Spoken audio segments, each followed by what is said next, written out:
ओम तत्सत ब्रह्माणे नमः।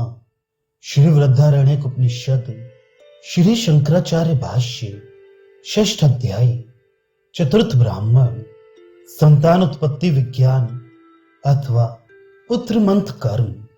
जिस प्रकार जन्म लेने वाला जिस विधि से उत्पन्न किया हुआ अथवा जिन गुणों से विशिष्टता को प्राप्त हुआ पुत्र अपनी तथा पिता के लिए लोक परलोक में हितकारी होता है, वैसे पुत्र की उत्पत्ति कैसी हो यह बताने के लिए अथवा ऐसे पुत्र की प्राप्ति के उपाय का संपादन करने के लिए यह चतुर्थ ब्राह्मण प्रारंभ किया जाता है। जिस प्राणोपासक पुरुष ने श्रीमंत कर्म का संपादन कर लिया है उसी का पुत्र मंथ कर्म में अधिकार है।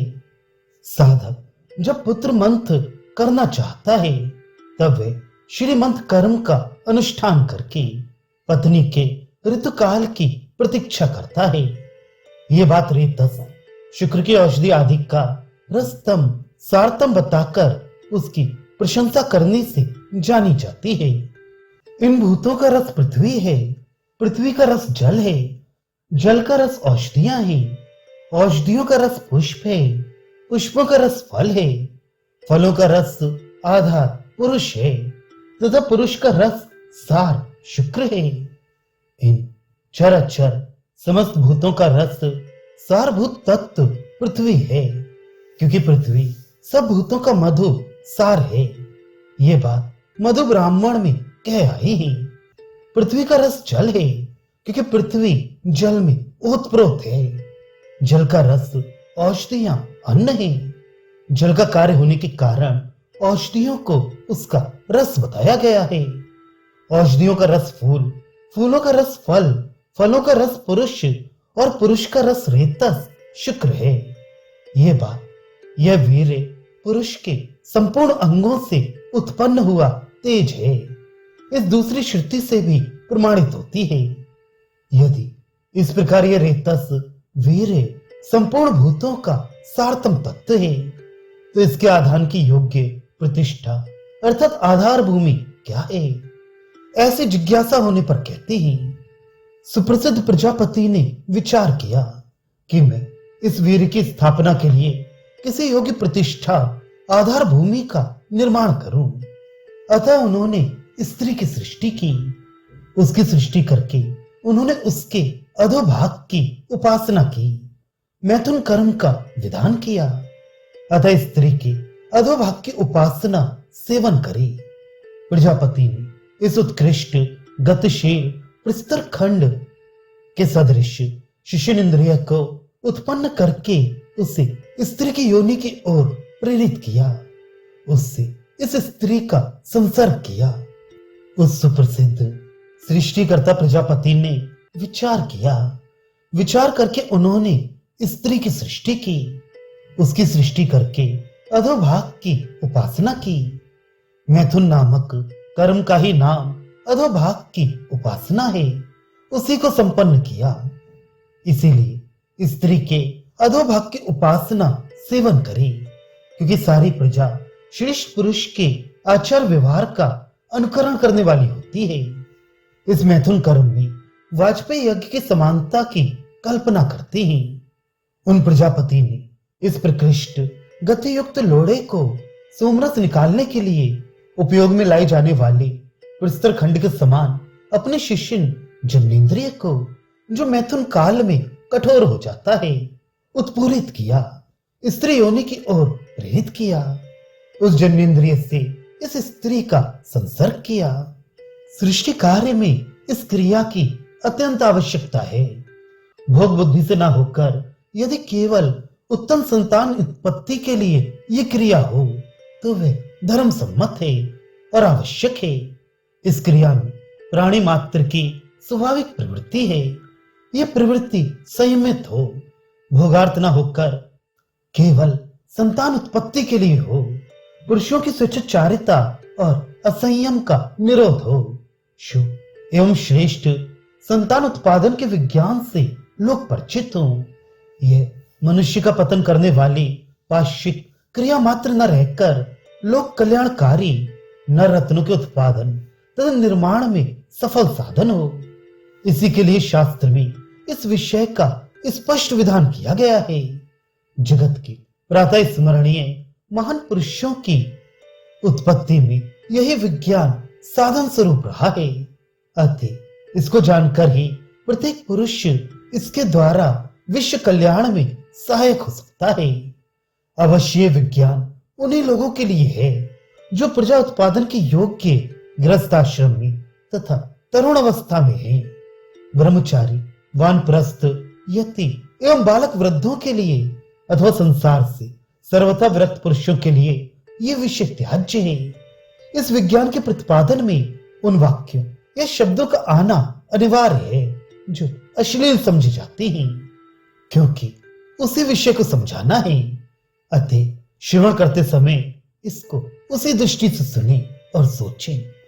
स्त्री के उपस्थ इंद्रिय वेदी है, वहां के रोए कुशा है, योनि का मध्य भाग प्रज्वलित अग्नि है।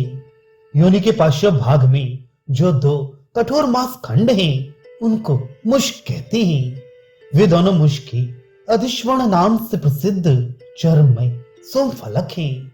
वाजपेयी यज्ञ करने से यजमान को जितना पुण्य लोक प्राप्त होता है, उतना ही उसे भी प्राप्त होता है, जो कि इस प्रकार जानकर मैथुन का आचरण करता है, वह इन स्त्रियों के पुण्य को अवरुद्ध कर लेता है। और जो इसे नहीं जानता, वह यदि मैथुन करता है तो स्त्रियां ही उसके पुण्य को अवरुद्ध कर लेती हैं। तस्य वेदी इत्यादि सभी समानताएं प्रसिद्ध हैं। स्त्री योनि का मध्य भाग प्रज्वलित अग्नि है। वे दोनों मुष्क योनि के पार्श्व भाग के युगल मांसखंड अधिश्रवण नाम से प्रसिद्ध सोमफलक है। इस प्रकार चर्मादि श्रवणे पद का दूर स्थित तौ मुष्को इन पदों के साथ संबंध है। वाजपेयी यज्ञ द्वारा यजन करने वाले को जितना लोक प्राप्त होता है, उतना ही लोक विद्वान के मैथुन कर्म का फल है। ऐसा कहकर यहाँ मैथुन कर्म की स्तुति की जाती है। अतः इससे घृणा नहीं करनी चाहिए। जो इस प्रकार जानने वाला पुरुष मैथुन कर्म करता है, वह इन स्त्री के पुण्य को अवरुद्ध कर देता है। और जो वाजपेयी यज्ञ संपादन की प्रणाली को नहीं जानता, रेतस को रस्तम रूप में अनुभव नहीं करता, वह यदि मैथुन का सेवन करता है तो उस अज्ञानी के पुण्य को स्त्रियां ही अवरुद्ध कर लेती हैं। निश्चय ही इस मैथुन कर्म को वाजपेयी संपन्न जानने वाले अरुण नंदन उद्दालक कहते हैं। उसे उस रूप में जानने वाले मुद्गल पुत्र नाग कहते हैं तथा इसे उक्त रूप में जानने वाले कुमार हरित मुनि भी कहते हैं कि बहुत से ऐसे मरण धर्मा नाम मात्र के ब्राह्मण हैं जो निरिंद्रिय, सुकृतहीन और मैथुन विज्ञान से अपरिचित होकर भी मैथुन कर्म में आसक्ति पूर्वक प्रवृत्त होते हैं। वे परलोक से भ्रष्ट हो जाते हैं। यदि पत्नी का ऋतुकाल प्राप्त होने से पूर्व इस प्राणोपासक का वीर अधिक या कम सोते समय अथवा जागते समय गिर जाता है तो उसे प्रायश्चित करना चाहिए। अरुण नंदन उद्दालक निश्चय ही इसको पूर्वोक्त रूप से जानकर अर्थात अधोभास नामक मैथुन कर्म वाजपेयी यज्ञ के महत्व से संपन्न है ऐसा जानकर तथा मुद्गल पुत्र नाग और कुमार हारित भी इसे उक्त रूप में जानकर कहते हैं। वे क्या कहते हैं ये बता रहे हैं। बहुत से ऐसे मर्य अर्थात मरण धर्मी मनुष्य ब्राह्मणायन ब्राह्मण हैं, अयन जिनके वे ब्रह्मबंधु अर्थात ब्राह्मण जाति का नाम लेकर जीने वाले, निरिंद्रिय जिनकी इंद्रियां संयुक्त न रहकर बिलक बिलक बिखरी रहती हैं तथा वे सुकृत पुण्य कर्म रहित अर्थात मैथुन विज्ञान से अपरिचित होते हुए भी मैथुन कर्म में आसक्त पुरुष हैं। वे क्या होते हैं? वे परलोक भ्रष्ट हो जाते हैं। मैथुन कर्म अत्यंत पाप का हेतु है ये दिखाते हैं जो अविद्वान इसे न जानते हुए भी मैथुन का सेवन करते हैं। श्रीमंत करके जो ब्रह्मचर्य पालन पूर्वक पत्नी के ऋतु काल की प्रतीक्षा करता है। उसका ये वीर यदि राग की प्रबलता के कारण थोड़ा या अधिक सोते समय अथवा जागते समय गिर जाए तो वह प्रायश्चित करे, उस वीर को हाथ से छुए तथा अभिमंत्रित करे। स्पर्श करते समय इस प्रकार कहे, आज जो मेरा वीर स्खलित होकर पृथ्वी पर गिरा है, जो पहले कभी अन्न में भी गिरा है तथा जो जल में पड़ा है, उस इस वीर को मैं ग्रहण करता हूं। ऐसा कहकर अनामिका और अंगुष्ठ से उस वीर को ग्रहण करके दोनों स्तनों अथवा भौं के बीच में लगाई। लगाते समय इस प्रकार कही, जो स्खलित वीर रूप से बाहर निकल गई थी, वे मेरी इंद्रिय पुनः मेरे पास लौट आई। मुझे पुनः तेज और पुनः सौभाग्य की प्राप्ति हो। अग्नि ही जिनके स्थान है, वे देवगण पुनः मेरे शरीर में उस वीर को यथा स्थान स्थापित कर दें। उसका स्पर्श एवं अनुमंत्रण अभिमंत्रण अर्थात बार बार जप करे। जब स्पर्श करे तभी अनमे से लेकर आदित्य तक मंत्र पढ़कर अनामिका और अंगुष्ठ से उस वीर को हाथ में ले। फिर पुनर्माम से लेकर निम्न जात तक मंत्र पढ़कर उस वीर को दोनों भौहों अथवा स्तनों के बीच में लगाई। इस मंत्र द्वारा दो कार्य किए जाते हैं, वीर का आदान और मार्जन। हाथ में लेना आदान है और भौहों अथवा स्तनों के बीच में उसे लगाना मार्जन है। इन कार्यों की दृष्टि से मंत्र के भी दो भाग हो जाते हैं। यन्मे से लेकर आद्य तक आदान मंत्र है और पुनर्माम से लेकर निम्न जात तक मार्जन मंत्र। यदि कभी भूल से जल में वीर स्खलित हो जाने पर वह अपनी परछाई देख ले, तब उस जल को इस प्रकार अभिमंत्रित करे, देवगण मुझ में तेज, इंद्रिय, वीर, यश, धन और सत्कर्म की प्रतिष्ठा करें। तत्पश्चात जिसके गर्भ से पुत्र उत्पन्न करना हो, उस पत्नी की इस प्रकार स्तुति प्रशंसा करे, यह मेरी पत्नी संसार के समस्त स्त्रियों में लक्ष्मी स्वरूपा है, क्योंकि इसके वस्त्र में रजस्वलापन के चिन्ह स्पष्ट दिखाई देते हैं। तदनंतर जब वह रजस्वला एवं यशस्विनी पत्नी 3 रात के बाद स्नान कर ले, तब उसके पास जाकर कहे, आज हम दोनों को वह कार्य करना है जिससे पुत्र की उत्पत्ति होती है। यदि कभी जल में वीर स्खलित हो जाने पर वह अपने को अपनी छाया को देखे, तब माई तेजहा इत्यादि मंत्र से जल को अभिमंत्रित करे। जिसके गर्भ से पुत्र की उत्पत्ति करनी हो, उस पत्नी की स्तुति इस प्रकार करे, यह पत्नी सब स्त्रियों में लक्ष्मी स्वरूपा है, क्योंकि यह मलोद्वासा है। रजस्वला होने के कारण इसके वस्त्र में रज के चिन्ह स्पष्ट दिखते हैं।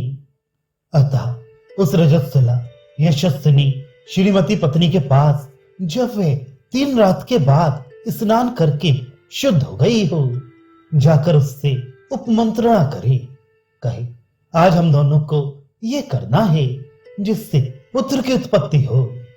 वह पत्नी यदि इस पति को मैथुन ना करने दे, तो पति उससे उसकी इच्छा के अनुसार वस्त्र, आभूषण आदि देकर उसके प्रति अपना प्रेम प्रकट करे। इतने पर भी यदि वह इसे मैथुन का अवसर ना दे, तो वह पति इच्छा अनुसार दंड का भय दिखाकर उसके साथ बलपूर्वक समागम करे। यदि यह भी संभव ना हो तो कहे, मैं तुझे श्राप देकर दुर्भागा वंध्या बना दूंगा। ऐसा कहकर वह उसके निकट जाए और मैं अपनी यशा स्वरूप इंद्रिय द्वारा तेरे यश को छीने लेता हूं, इस मंत्र का उच्चारण करे। इस प्रकार श्राप देने पर वह अयशस्विनी, वंध्या अथवा दुर्भागा हो ही जाती है। वह धर्म पत्नी यदि इस पति को मैथुन ना करने दे, तो वह आभूषण आदि के द्वारा उस पर अपना प्रेम प्रकट करे। यदि वैसा करने पर भी वह मैथुन का अवसर ना दे, तो पति अपनी इच्छा के अनुसार दंड का भय दिखाकर उसके साथ बलपूर्वक मैथुन के लिए प्रयत्न करे। यह भी संभव ना हो तो तुझे श्राप दे दूंगा, दुर्भगा, वंध्या अथवा भाग्यहीना बना दूंगा। ऐसा कहकर मैं अपने यशरूप इंद्रिय से तेरे यश को छीने लेता हूं। इस मंत्र का पाठ करते हुए उसके पास जाए। इस अभिशाप से वह दुर्भगा एवं वंध्या कही जाने वाली अयशस्विनी हो ही जाती है। वह पत्नी यदि उस पति को मैथुन का अवसर दे तो उसे आशीर्वाद देते हुए कहे, मैं अपनी यशरूप इंद्रिय द्वारा तुझ में यश की ही स्थापना करता हूं, तब वे दोनों दंपत्ति यशस्वी ही होते हैं। वह पत्नी यदि इस पति को मैथुन का अवसर दे, पति के सर्वथा अनुकूल ही रहे, तब पति मैं यशरूप इंद्रिय द्वारा तुझ में यश की ही स्थापना करता हूं। इस मंत्र का पाठ करते हुए उसके समीप जाए, तब वे दोनों दंपत्ति यशस्वी संतानवान ही होते हैं। वह पुरुष अपनी जिस पत्नी के संबंध में ऐसी इच्छा करे कि यह मुझे हृदय से चाहे, उसकी योनि में अपनी जन्नेन्द्रिय को स्थापित करके और अपने मुख से उसके मुख को मिलाकर उसके उपस्थ भाग का स्पर्श करते हुए इस मंत्र का जप करे। हे वीर, तुम मेरे प्रत्येक अंग से प्रकट होते हो। विशेषता हृदय से नाड़ी द्वारा तुम्हारा प्रादुर्भाव होता है। तुम मेरे अंगों के रस हो।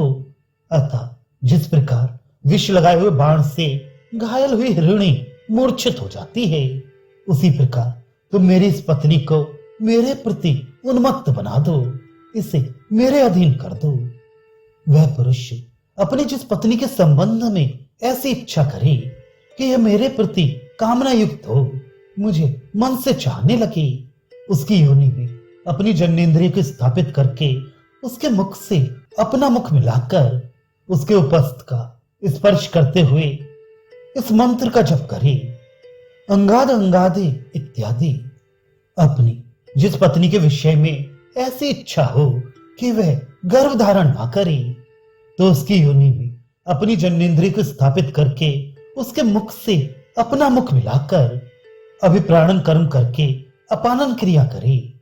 पुरुष अपनी शिश्नेन्द्रिय द्वारा स्त्री की योनि में जो वायु को प्रविष्ट करता है उसे अभिप्राणन कर्म कहते हैं, और वह जो अपनी शिश्नेन्द्रिय को बाहर निकालते हुए उस वायु को भी बाहर निकाल देता है, उस क्रिया को अपानन कहते हैं। ऐसा करते हुए कहे, इंद्रिय स्वरूप वीर के द्वारा मैं तेरे रेतस को ग्रहण करता हूं। ऐसा करने पर वह रेतोहीन ही हो जाती है, गर्भिणी नहीं होती। पुरुष अपनी जिस पत्नी के विषय में ऐसी इच्छा करे कि यह गर्भ धारण ना करे, गर्भवती ना हो, तो वह उसकी योनि में इत्यादि अर्थ पूर्वक समझना चाहिए।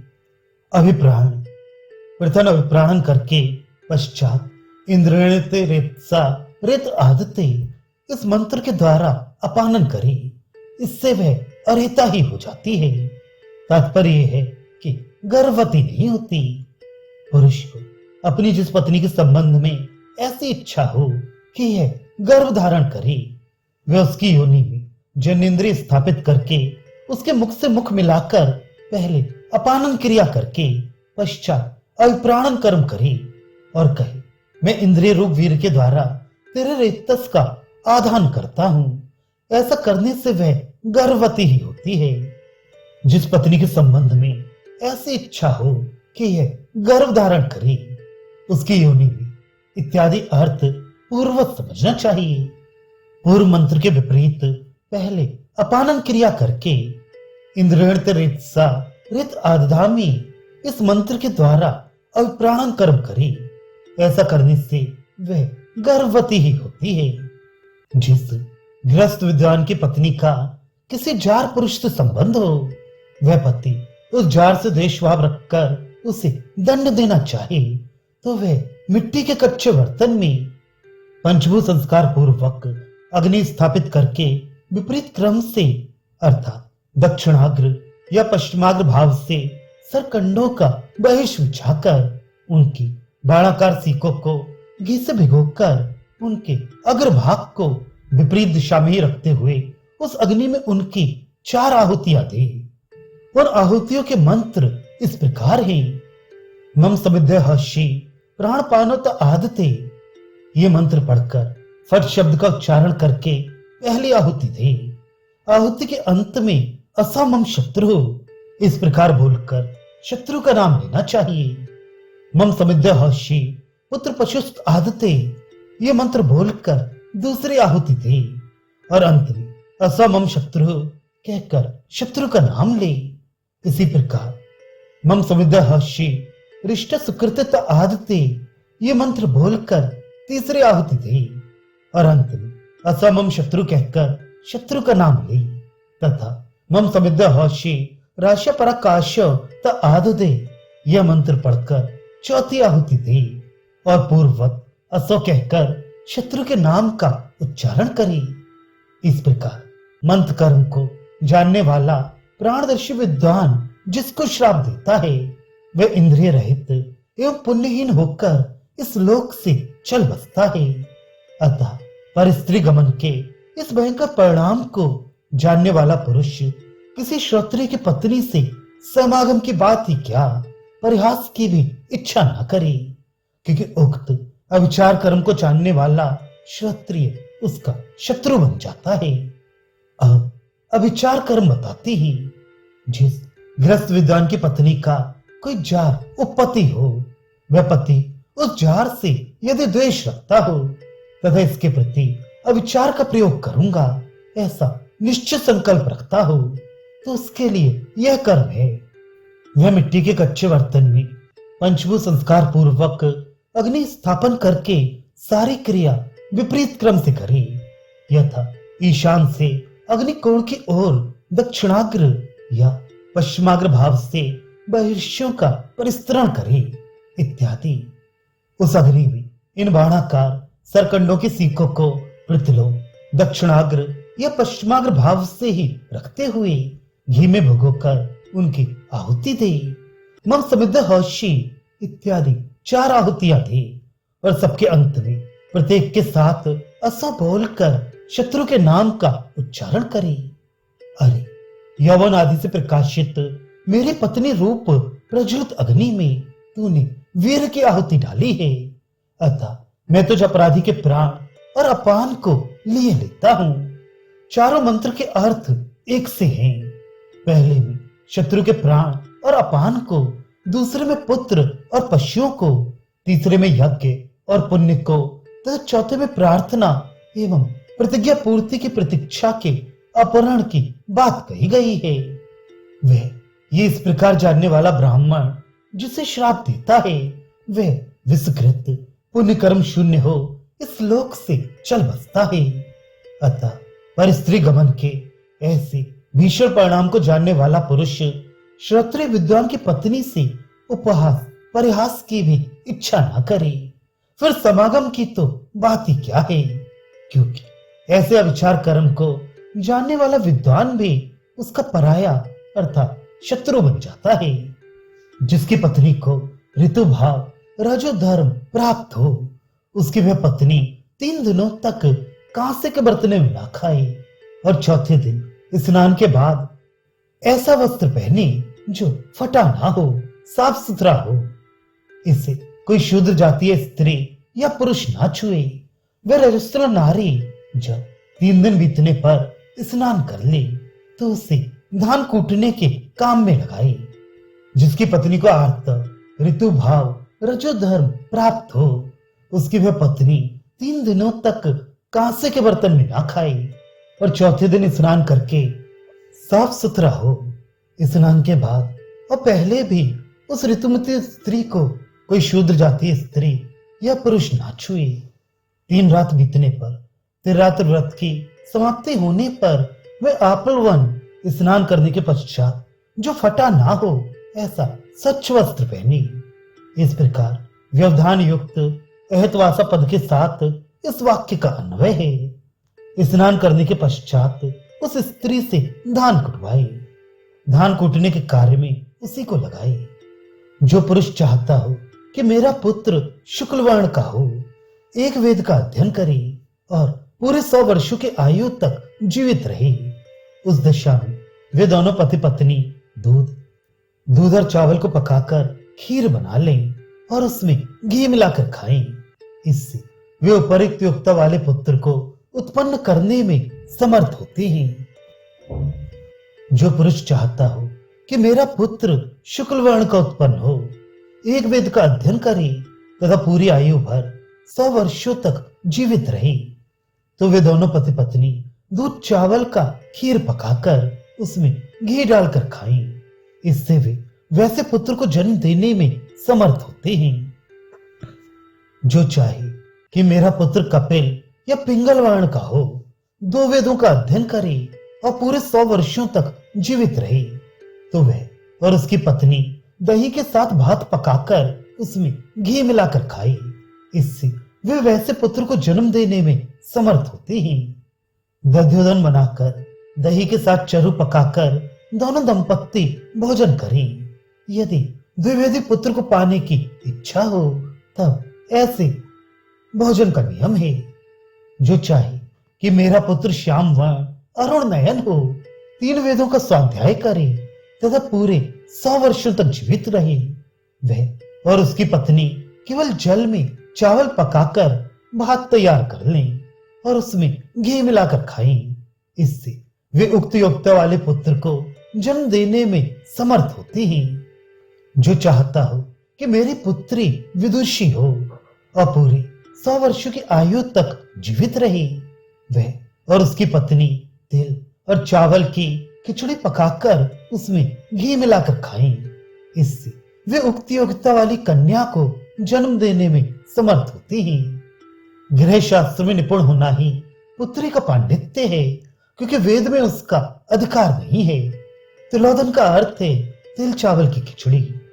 जो चाहता हो कि मेरा पुत्र प्रख्यात पंडित, विद्वानों की सभा में निर्भय प्रवेश करने वाला तथा शिवण सुखद वाणी बोलने वाला हो, संपूर्ण वेदों का स्वाध्याय करे और पूरे 100 वर्षों तक जीवित रहे, वह पुरुष और उसकी पत्नी औषधियों का गूदा और चावल पकाकर उसमें घी मिलाकर खाएं।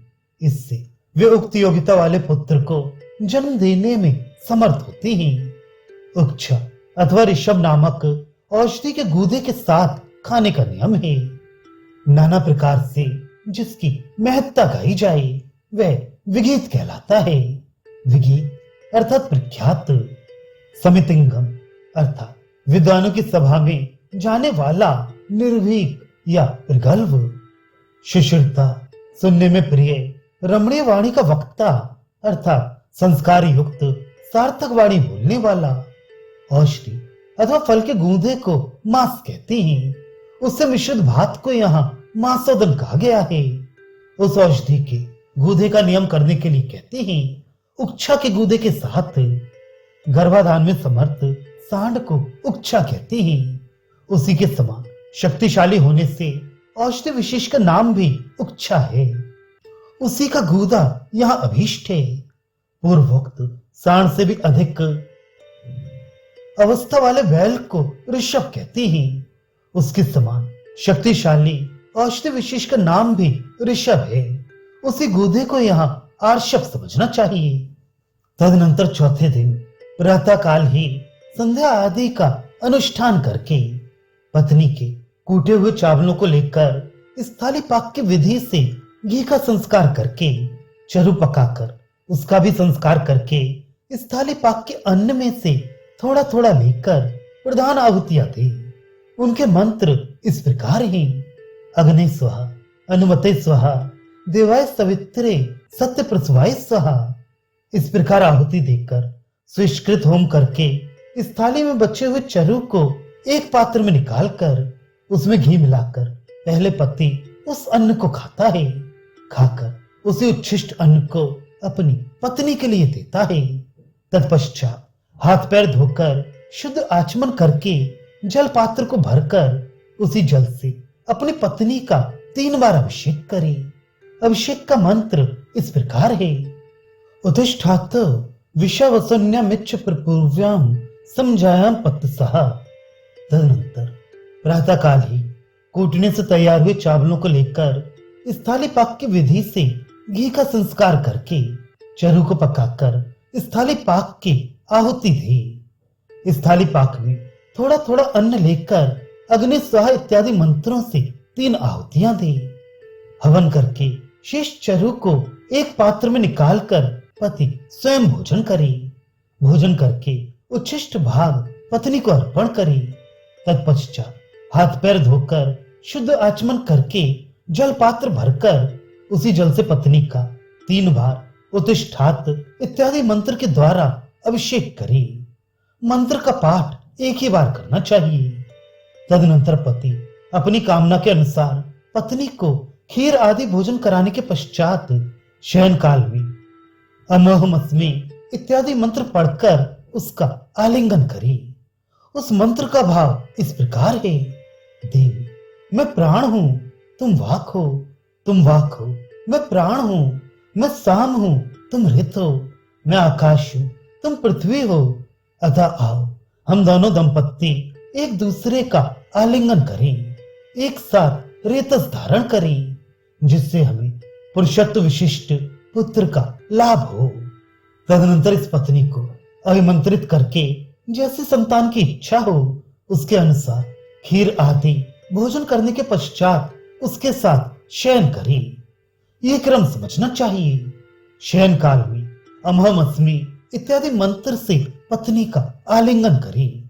तत्पश्चात पत्नी के उरोध्वय दोनों जांघों का एक दूसरे से विलक करे।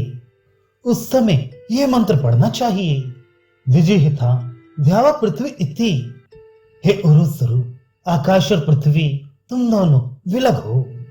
इसके बाद पत्नी की योनि में अपनी जन्नेन्द्रिय स्थापित करके उसके मुंह से मुंह मिलाकर अनुलोम क्रम से पत्नी के केश आदि पादांत संपूर्ण शरीर का 3 बार मार्जन करे।